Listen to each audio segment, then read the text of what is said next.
Hello friends, चलिए आज की क्लास शुरू करते हैं। आज हम लोग देखेंगे संविधान के सारे भाग देखेंगे और इसके बाद इसकी अनुसूचियां देखेंगे। हम देखेंगे कि किस भाग में कहाँ से कहाँ तक के अनुच्छेद हैं। इसके बाद कौन सा भाग बाद में जोड़ा गया। मूल संविधान में आपके 22 भाग ही थे, तो 3 भाग बाद में जोड़े गए। एक्चुअली 4 जोड़े गए, एक भाग आपका हटाया गया, तो टोटल 25 भाग हैं इस टाइम पे। ये सारी बातें करेंगे क्योंकि भाग से आपके क्वेश्चन पूछ लिए जाते हैं। इस बार का भी जो यूपीपीसीएस का एग्जाम हुआ था, एक क्वेश्चन उसमें मैचिंग वाला आया था, उसमें यही भाग में मैच कराना था कि कौन सा किस भाग में है। ठीक है, तो इसको देखेंगे। इसके बाद हम सारी अनुसूचियाँ, संविधान की जितनी भी अनुसूचियाँ हैं वो सारी देखेंगे। टोटल 12 हैं, तो 12 की बात करेंगे। तो चलिए शुरू करते हैं। सबसे पहले क्षेत्र देख लेते हैं कि कौन सा भाग है, किस क्षेत्र से रिलेटेड है और कितने अनुच्छेद हैं। तो पहला है संघ और उसके क्षेत्र, पहले भाग में है और 1 से लेके 4 तक। ए मतलब अनुच्छेद या आर्टिकल की बात हो रही, तो आर्टिकल 1 से लेके 4 तक इसमें है। दूसरा नागरिकता, ये सारी चीज़ें देखो आप पढ़ चुके हो, लेकिन एक जगह आके उसको रिवीजन के पर्पज से बना देना कि आपको याद रहे एक जगह। तीसरा आपका भाग क्या है, मूल अधिकार। मूल अधिकार कहाँ से कहाँ तक है, 12 से लेके 35 तक। चौथा है आपका राज्य के नीति निर्देशक तत्व, ये कहाँ से कहाँ तक है, 36 से 51 तक। ये चौथा भाग था। इसी में ही एक नया भाग जोड़ा गया था 4A, सबको पता हो। वहाँ से उसमें क्या किया गया था, मूल कर्तव्य जोड़े गए थे, यूएसएसआर के संविधान से लिए गए थे। तो ये इसमें आर्टिकल एक ही है, आर्टिकल 51A या 51 का।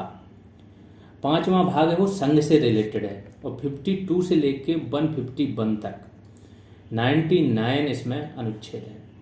ठीक है, अगर पूरे 52 को जोड़ लो तो ये कितना हो गया, 100 अनुच्छेद हो गए। फिर आगे आते हैं, राज्य वाला भाग छठवां क्या है, राज्य से रिलेटेड है, 152 से लेके 237 तक। अब इसमें क्या क्या आ जाता है, तो संघ बात है तो संघ की न्यायपालिका भी इसमें आ जाती है। सुप्रीम कोर्ट के अनुच्छेद कहाँ से है, संघ की न्यायपालिका क्या सुप्रीम कोर्ट से बात हो रही, तो 124 से लेके 147 तक अनुच्छेद आपके सुप्रीम कोर्ट के, वो भी इसी में आ जाएंगे।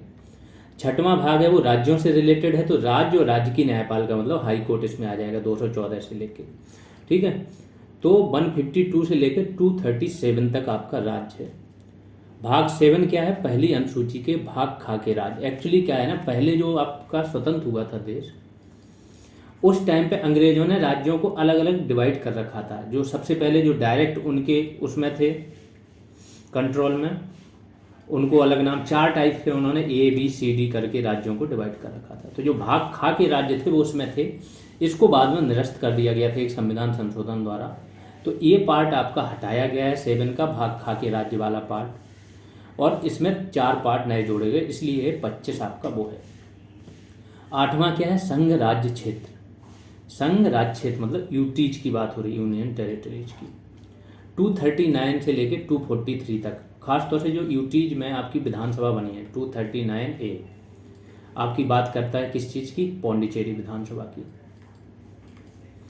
और 239AA आपकी दिल्ली विधानसभा की बात करता है। तो इनकी पूरी संरचना, कार्य, ये सब चीज़ों का वर्णन है। फिर आपका भाग 9 बहुत इंपॉर्टेंट है। भाग 9 आपकी पंचायतें बहुत पहले से दी हुई थी संविधान की शुरुआत से ही।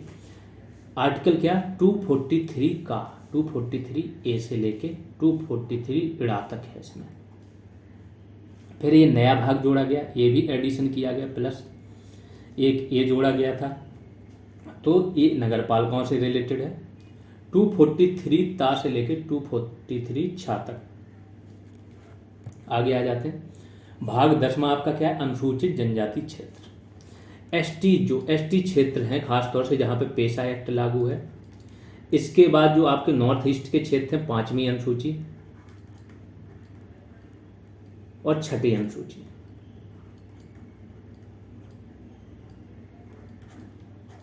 इसके जो क्षेत्र होते हैं वो इसमें वर्णन है उनका, उनके प्रशासन कैसे होगा, कौन कंट्रोल करेगा। तो आर्टिकल 244 से लेके 244 का तक ही है इसमें। ठीक, फिर 11वां भाग क्या है, संघ और राज्यों के बीच संबंध। 245 से लेके 263 तक। ये देखो रिवीजन पर्पज से आपको बताया जा रहा है। आप एक दो बार इसको पढ़ोगे तो मैक्सिमम चीज़ें तो आपको पता है कि भाग 4 में आपके नीति निर्देशक तथ्य, 3 में मूल अधिकार है। ये थोड़ा देख लोगे तो कभी कभार मैचिंग आ जाती है, तो उसमें एक दो तो आते हैं आपको, लेकिन 3-4 में कन्फ्यूजन होता है, वो यहाँ से दूर हो जाएगा। फिर भाग 12 क्या है, वित्त, संपत्ति, संविदाएं और बात। 264 से लेके 300A तक जो संपत्ति का अधिकार है वो पहले आपका मूल अधिकार में था 19F में, उसको हटा के यहीं पे लेके आया गया था 300A, यही है संपत्ति का अधिकार। फिर भाग 13 पे आते हैं, भारत के राज्य के भीतर व्यापार, वाणिज्य और समागम, इसकी बात हुई है। 301 से लेके 307 तक अनुच्छेद इसमें है। फिर संघ और राज्य के अधीन सेवाएं। संघ और राज्य के अधीन सेवाएं कौन सी सेवाएं होती हैं? लोक सेवाएं होती हैं, एक तो लोक सेवा और सिविल सेवा। तो जो यूपीएससी की बात हुई वो 315 अनुच्छेद में हो जाएगी, यूपीएससी संघ लोक सेवा आयोग, तो इसी के अंडर में आ जाएगा 308 से लेके 323 तक। और 323 का अधिकरण, ये भी भाग आपका बाद में जोड़ा गया अधिकरण से रिलेटेड। तो ये क्या है, 323 का और 323 खा, ये किसकी बात करता है? अधिकरणों की, न्यायाधिकरण। कल की ग्रुप कॉल में भी मैंने बताया था, ये अर्ध न्यायालय होते हैं, पूर्ण न्यायालय की शक्ति नहीं होती, ये अर्ध न्यायालय होते हैं। जैसे केंद्रीय प्रशासनिक ट्राइब्यूनल, जो भी प्रशासनिक अधिकारी हैं उनको अगर कोई प्रॉब्लम होती है, शासन से कोई दिक्कत होती है, तो वो यहाँ चले जाते हैं। यहाँ से जो निर्णय मिलता है उनको हाई कोर्ट या सुप्रीम कोर्ट में चुनौती दे सकते हैं आप, ठीक है। फिर आते हैं भाग 15, निर्वाचन से संबंधित है। निर्वाचन आयोग 324 आपका निर्वाचन आयोग का प्रावधान करता है। 326 सार्वभौमिक वयस्क मताधिकार का। तो ये 324 से लेके 329 का तक आपके हैं, 329A तक।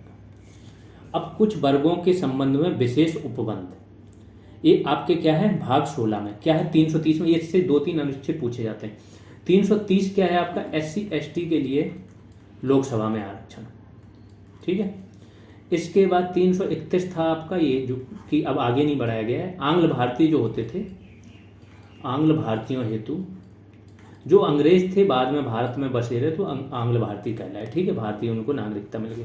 इनके लिए लोकसभा में सीटें रिजर्व होती थी 2, तो इनकी बात 331 में है। 332 जो आपका अनुच्छेद है वो SC ST को रिजर्वेशन है किसमें, विधानसभा में, राज्यों की। और 333 फिर से आंग्ल भारतीयों के लिए क्या था, विधानसभा में। तो इस प्रकार से ये 4 अनुच्छेद बहुत इंपॉर्टेंट थे, तो ये थे यहाँ पे 330 से लेकर 342 के बीच में, ठीक है। फिर आपका जो कमीशन है 338 SC का कमीशन है, SC, ठीक है। 338 ये किसका है, ST के लिए है। 338B किसके लिए है, OBC के लिए, OBC के लिए बनाया है। जो 102वां संविधान संशोधन विधेयक आया था उसमें इनके लिए संवैधानिक आयोग की व्यवस्था कर दी थी। तो इस प्रकार से यहाँ पे भाग 17 पे आते हैं। भाग 17 में क्या है, राजभाषा, राजभाषा खासतौर से हिंदी वगैरह, इसके बारे में चर्चा है, ठीक है।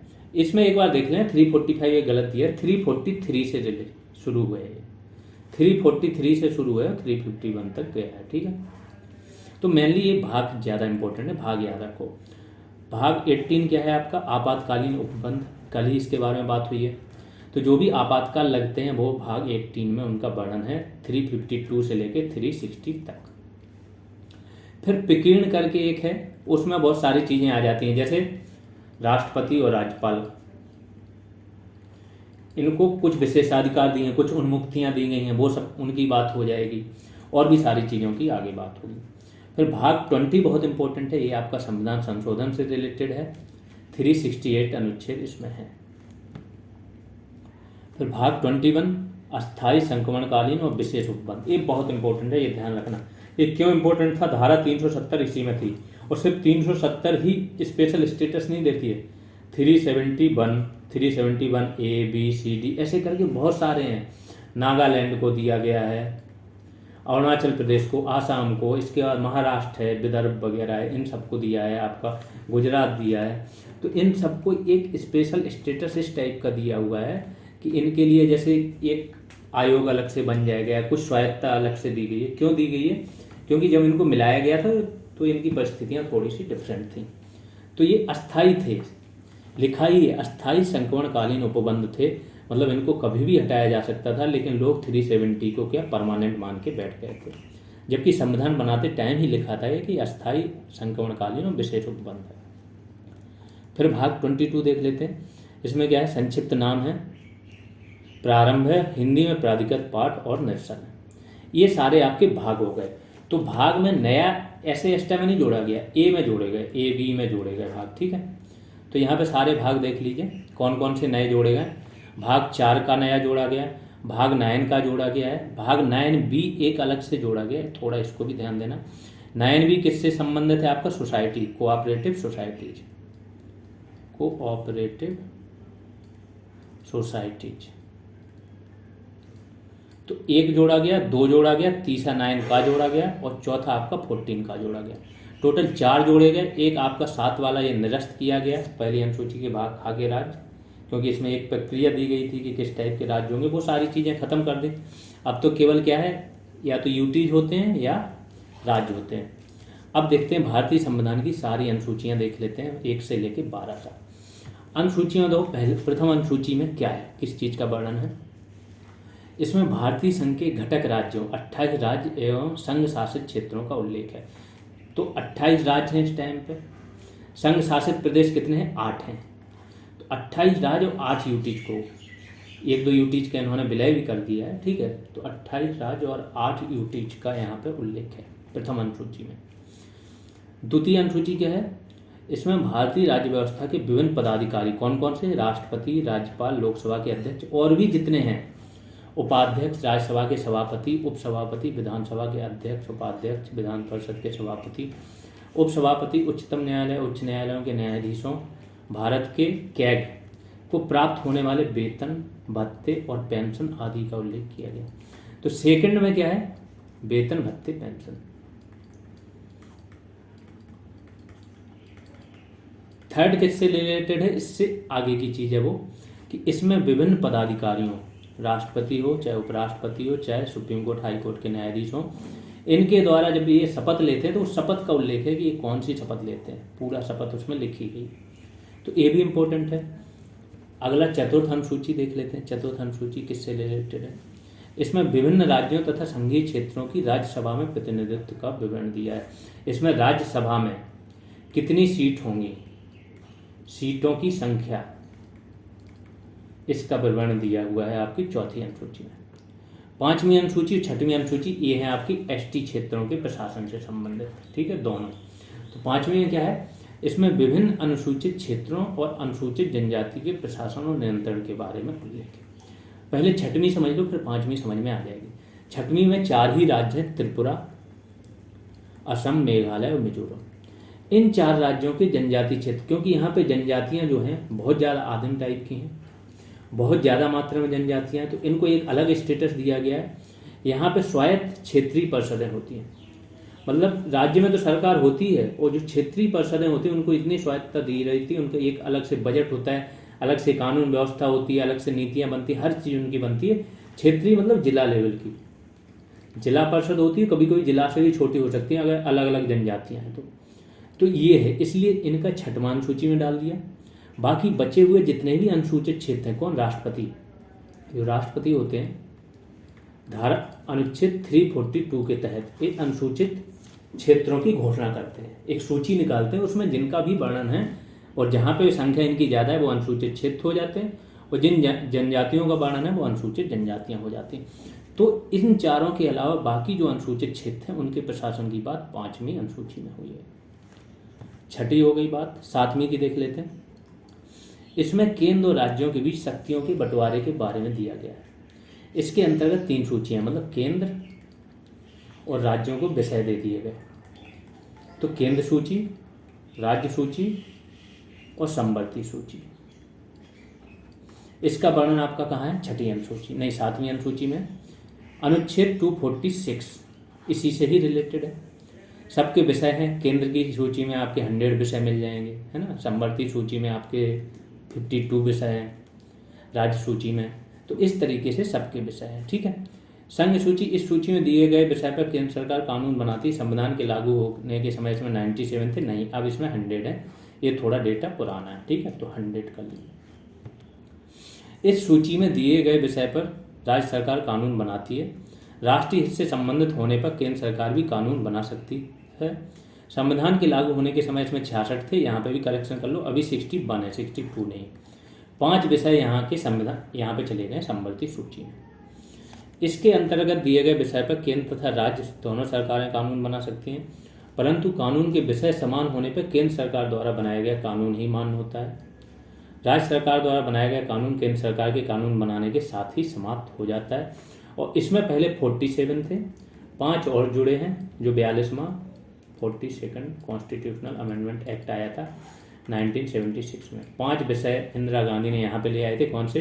बाट, माप तौल, इसके बाद वन और वन्य जीव, ये सब चीज़ें, शिक्षा, ठीक है।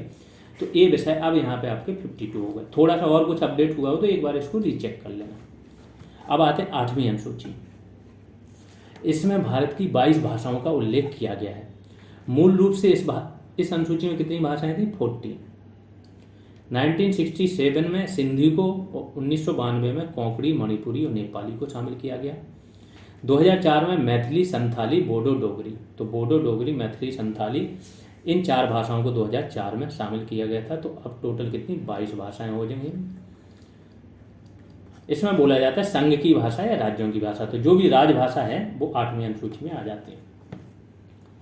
9वीं अनुसूची देख लेते हैं। संविधान में यह अनुसूची प्रथम संविधान संशोधन अधिनियम 1951 के द्वारा जोड़ी गई है, मैंने बताया था। 9वीं अनुसूची क्यों ले आई थी? कि इसमें उन कानूनों को सुरक्षा प्रदान करनी थी जो भूमि सुधार, जमींदारी उन्मूलन, इन सबसे रिलेटेड हो। चूंकि संपत्ति आपका मूल अधिकार था तो लोग क्या डायरेक्ट सुप्रीम कोर्ट चले जा रहे थे, यहाँ से जाके वो उस पर रोक लगवा ले रहे थे। जो भी भूमि सुधार कानून आ रहे थे, लोगों से भूमि जिनके पास बहुत ज़्यादा है उनसे छीन के जमींदारी व्यवस्था खत्म की जा रही थी जिस टाइम। तो इसको रोकने के लिए इन्होंने 9वीं अनुसूची लेके आए। इसमें बोल दिया कि इसमें कोई कानून शामिल होगा तो आप क्या कर सकते हो, उसे चुनौती नहीं दे सकते हो अनुच्छेद 14-19 के बेस पर। तो ये लेके आए थे। इसके अंतर्गत राज्य द्वारा संपत्ति के अधिग्रहण की विधियों का उल्लेख किया गया है।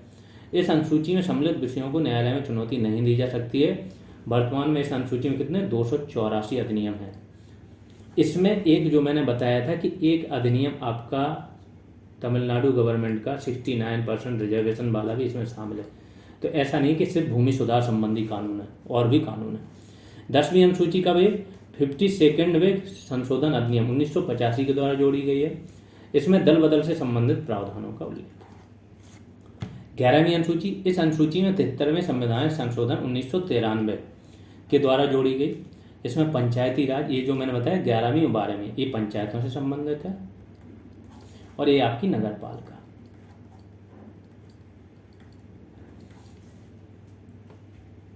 इसमें पंचायती राज संस्थाओं को कार्य करने के लिए 29 विषय दिए गए और नगर पालिका को कितने 18 विषय दिए गए। तो 12वीं अनुसूची में क्या है आपकी नगर पालिका है, और 11वीं में यहाँ पे आपकी अनुसूचियाँ खत्म हो गई। जिन लोगों ने चैनल सब्सक्राइब नहीं किया वो सब्सक्राइब कर लें। आप लोग टेलीग्राम पे भी जुड़ सकते हैं, GS रेवोल्यूशन सर्च करें तो टेलीग्राम पे जुड़ सकते हैं। इसके अलावा हमारा ऐप है, उसका हर वीडियो के डिस्क्रिप्शन में कमेंट सेक्शन में आप जाइए, कमेंट में यहाँ पे एक पिंड कमेंट होता है, उसमें हमारे ऐप की कहाँ से कैसे डाउनलोड करना है उसकी जानकारी मिल जाएगी। वीडियो का कोर्स वहाँ पे चल रहा है, प्लस सब्जेक्ट वाइज GS भी चल रही है। जिसको जो भी कोर्स हो, जैसे वीडियो और आप जूनियर असिस्टेंट की कर रहे हो तो ये वाला कर सकते हो। फीस ओनली 299 है। सारी PDFs मिल जाएंगी, उसमें सारी तैयारी करा दी जाएगी आपकी बेस्ट तरीके से। जिन लोगों ने शेयर नहीं किया वो चैनल को शेयर करते रहें। अभी के लिए इतना ही, धन्यवाद।